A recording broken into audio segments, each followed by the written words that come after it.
Hello, my friends in Cindy's Corner. It's so good to be with you today. If you've got this book, go ahead and get it. It's Geraldine's Big Snow. We know who Geraldine is, and Geraldine's Big Snow.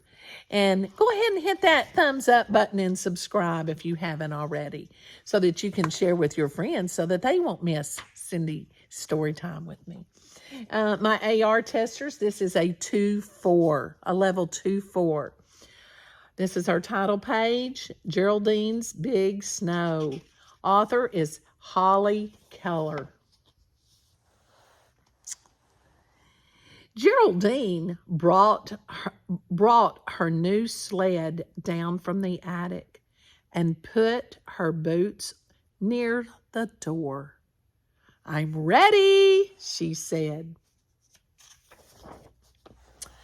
"It will come faster if you don't watch so much," Mama told her, but Geraldine wanted to watch.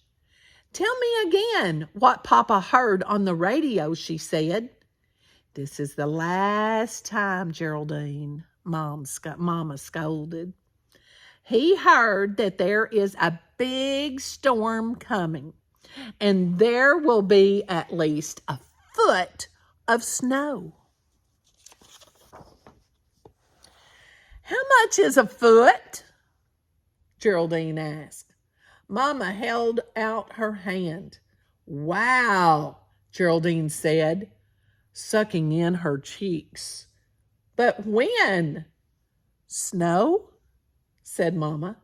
"Very soon." Geraldine put on her hat and her jacket. "I'm going outside to wait." "Good," Mama said.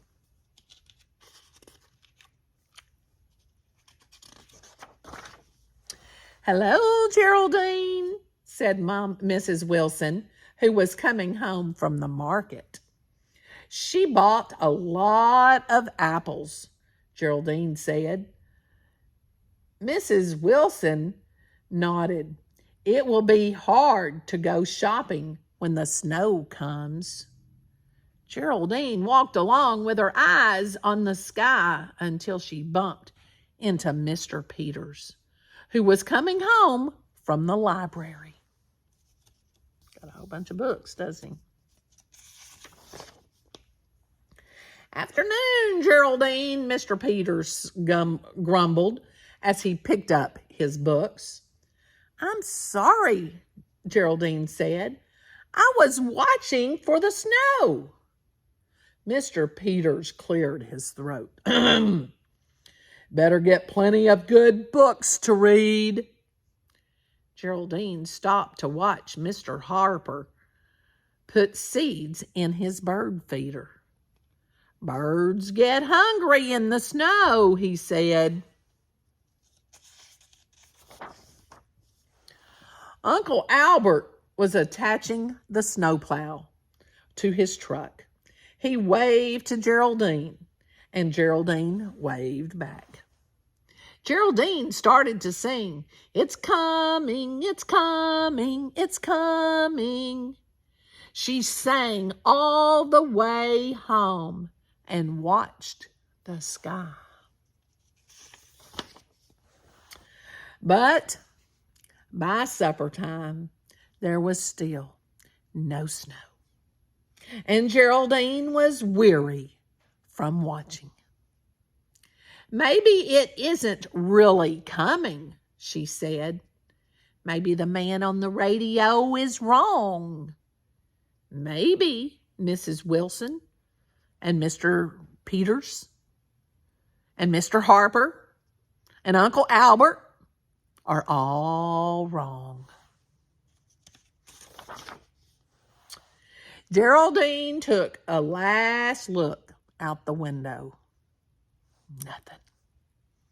A star was hiding behind a cloud, and she watched it until she fell asleep. What do you think happened? Tell your friend next to you what happened while she was asleep.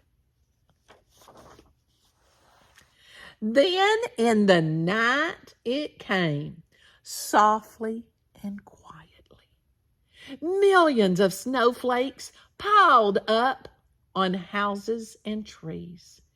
They made soft mounds on the streets and in the park, and beautiful crystals on the windows. Geraldine's uncle, or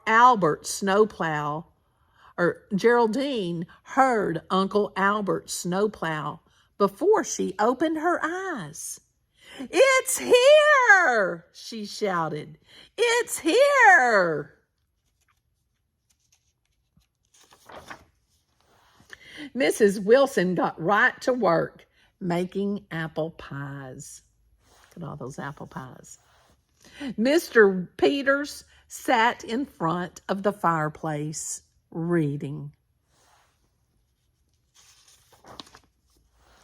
Mrs. Harper counted 11 finches and 3 cardinals at his bird feeder.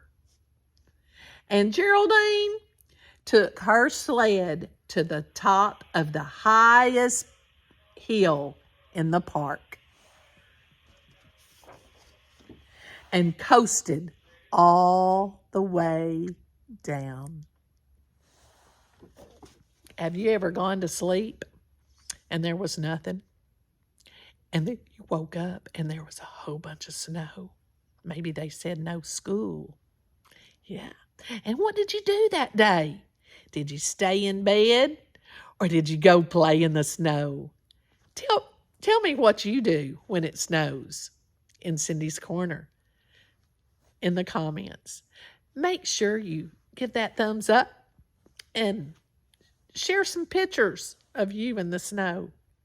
If you've got some. If you don't, you're just going to have to draw me a picture or tell me what you do when you did have snow. If you've never seen snow, what would you do if you had snow? Have a great day, and remember, share with your friends and tell them to make sure they subscribe so they don't miss Storytime with Cindy. And last thing, give somebody a hug and tell them you love them.